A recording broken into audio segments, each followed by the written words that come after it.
एको देवः स्वामिनारायणोऽयम् एको मन्त्रः स्वामिनारायणेति एको वैद्यः स्वामिनारायणोऽयम् एकोपास्यः स्वामिनारायणो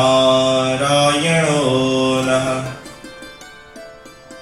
कृपा करो मुझ ऊपरे सुखनिधि सहजानंद गुण तमारा गाववा बुद्धि आपजो सुख कंद गुण तमारा गाववा बुद्धि आपजो सुख कंद।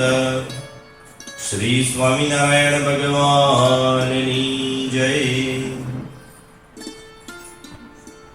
ભગવાન શ્રી સ્વામિનારાયણ જ્યારથી પોતે ગાદી ઉપર આવ્યા ત્યાર પછી તેઓએ વિચરણ શરૂ કર્યું છે અને સૌરાષ્ટ્ર પંથકના વિવિધ ગામોની અંદર વિચરણ કરતા કરતા માણાવદર પધાર્યા છે। માણાવદરમાં શ્રી હરિએ પોતાના હરિભક્તો પ્રત્યે જન્માષ્ટમીના ઉત્સવ સમયે ખૂબ જ સુંદર, આહલાદકારી અને જીવન ઉપયોગી એવો ઉપદેશ કર્યો છે। 5 દુર્ગુણોથી મુક્ત થવા માટેનો ઉપદેશ શ્રીજી મહારાજે કર્યો છે। હવે આ જન્માષ્ટમીના સમયમાં સમીપનું ગામ એવું વાડેર, એ વાડેરપુરના 3 રાજકુમારો પણ આવેલા હતા। એ 3 રાજકુમારોનું નામ હતું વાઘજી, મૂળજી અને દેશળજી। આ 3 રાજકુમારો પણ ભગવાન શ્રી હરિમાં નિષ્ઠા ધરાવનાર હતા। 3 રાજકુમારોએ ભગવાનના ચરણોની અંદર પ્રાર્થના કરી, પ્રભુ તમે અમારે ગામ પણ પધારો એવી અમે તમને વિનંતી કરીએ છીએ। શ્રીજી મહારાજે આ 3 રાજકુમારોને કહ્યું કે તમે નિશ્ચિત થઈ જાઓ, અમે વાડેરપુર અવશ્ય પધારીશું। આમ શ્રીજી મહારાજ વચન આપે છે અને ભાદરવા વદ અને છઠના દિવસે શ્રીજી મહારાજ માણાવદરથી પ્રયાણ કરી અને વાડેરપુરની અંદર જાય છે। વાડેરની અંદર રહેલા તમામ નરનારી હરિભક્તો અત્યંત પ્રસન્ન થયા।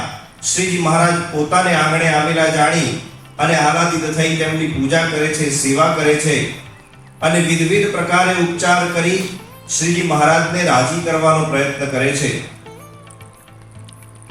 અહીં શ્રીજી મહારાજ હરિભક્તોની સભા ભરે છે અને હરિભક્તોની સભા મધ્યે ખૂબ જ સુંદર ઉપદેશ આપે છે।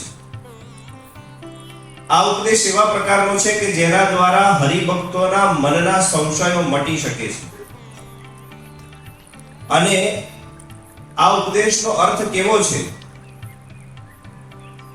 તો જેના દ્વારા આપણે સત્સંગમાં રહી, ઉદ્ધવ સંપ્રદાયની અંદર રહી, સ્વામિનારાયણ સંપ્રદાયની અંદર રહીને પણ હિન્દુ ધર્મના બીજા કેટલાક દેવ દેવીઓને માનવા કે ન માનવા, તેમના વ્રત ઉપવાસો કરવા કે ન કરવા એ વિશેની સ્પષ્ટતા કરનારો છે।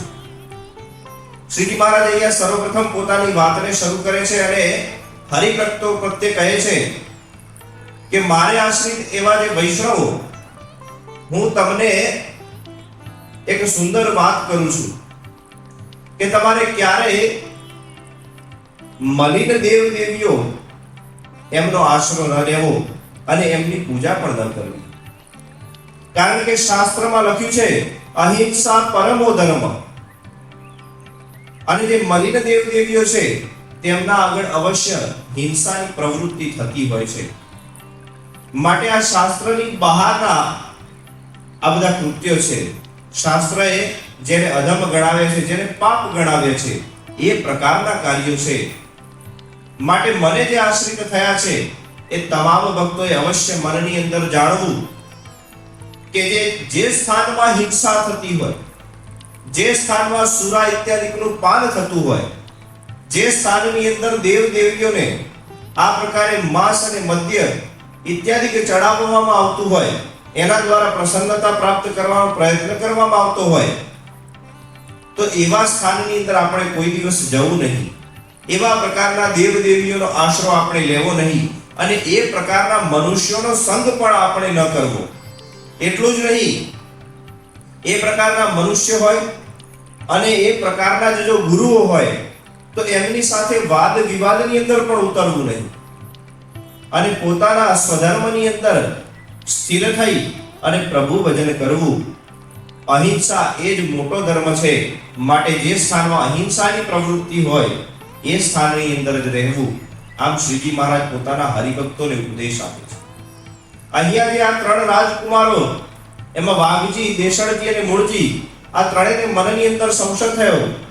એ ત્રણમાંથી એક બોલ્યો કે પ્રભુ, અમે ક્ષત્રિય છીએ અને અમારી કુળ પરંપરાએ કરીને આવનારા દિવસોની અંદર જે નવરાત્રીનું વ્રત તે પણ આવવાનું છે, જે કુળ પરંપરાએ કરીને ચાલ્યું આવ્યું છે.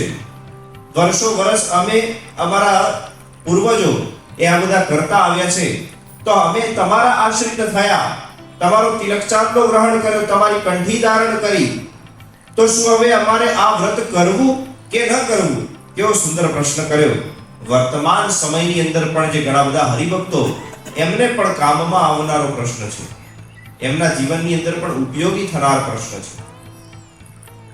શ્રીજી મહારાજ એ આ રાજકુમારો અને તમામ સભાજનો પ્રત્યે કહે છે કે તમે નિશ્ચલ મતી થઈ અને મારી વાતનું શ્રવણ કરો. જે મલિન દેવ છે, જેના આગળ સુરા અને મદ્ય ઇત્યાદિનું ભોગ ચડાવાય છે, માંસનો ભોગ ચડાવાય છે, એ તમામ આપણા ધર્મથી વિરુદ્ધ છે. માટે એનો આશરો ન લેવો, એના વ્રત ઉપવાસ ન કરવા. પરંતુ નવરાત્રી વ્રત છે એ પાર્વતી દેવીનું વ્રત છે એમ મનની અંદર તમે નિશ્ચય ધારણ કરો. પાર્વતી દેવી એ શુદ્ધ દેવી છે. ભગવાન શંકરનું સતત મનની અંદર સેવન કરી રહેનાર એવા આ પાર્વતી દેવી છે. માટે એ તો આપણા માટે પૂજનીય છે. એમનું વ્રત તો તમારે અવશ્ય જેમ કરતા હોય તે પ્રમાણે જ કરવું. પરંતુ જે સ્થાનની અંદર નવરાત્રીના વ્રતની અંદર જ હિંસાની પ્રવૃત્તિ થતી હોય તો એ સ્થાનમાં જવું નહીં અને એ પ્રકારના મનુષ્ય એનો સંગ ન કરવો. આટલું ચોકસાઈથી તમારે મનની અંદર ધારણ કરી રાખવું.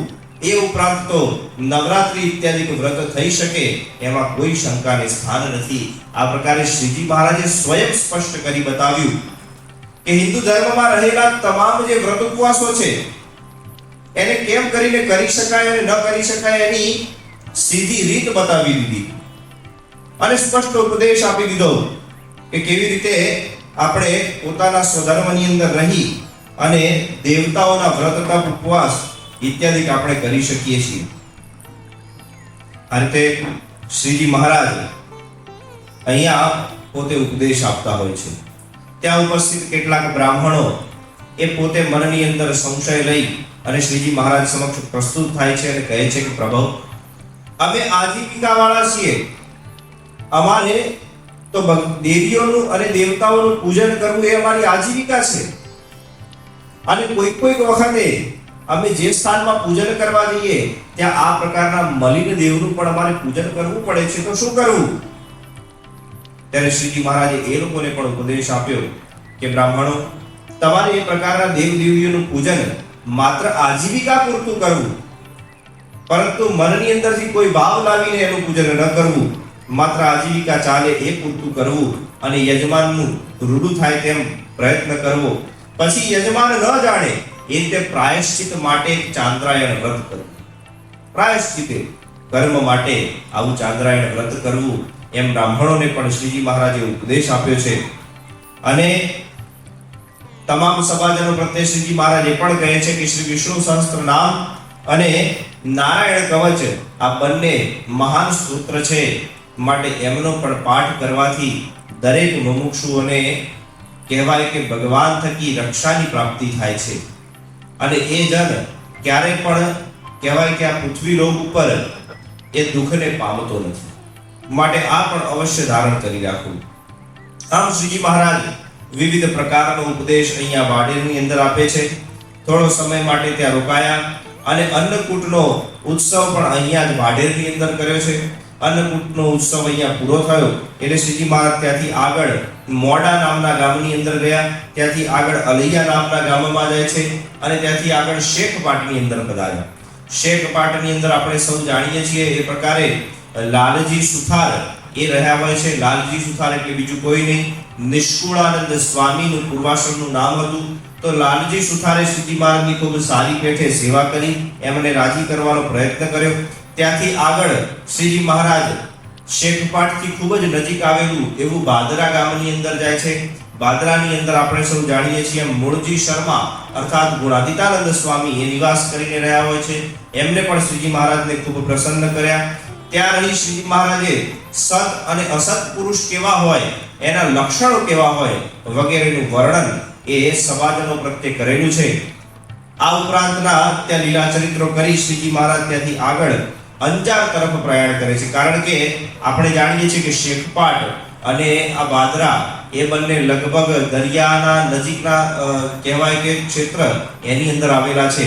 અને ત્યાંથી પછી એ વખતના સમયે આ રીતે કચ્છ પ્રદેશમાં જવું હતું તો એના માટે નાવ અથવા નૌકા કરી અને જવું પડતું. એટલે નૌકા દ્વારા વિહાર કરી અને સામે પાર કચ્છ જવાતું. તો આ રીતે શ્રીજી મહારાજ કચ્છ પ્રાંતની અંદર વિચરણ માટે પધાર્યા છે. સર્વપ્રથમ અંજારની અંદર આવ્યા અને અંજારની અંદર શ્રીજી મહારાજે પોતાના હરિભક્તો પ્રત્યે ઘણા પ્રસન્નતાપૂર્વક વિવિધ ઉપચારોથી સેવાયા. ત્યાંથી આગળ શ્રીજી મહારાજ ભુજ પ્રત્યે જાય છે.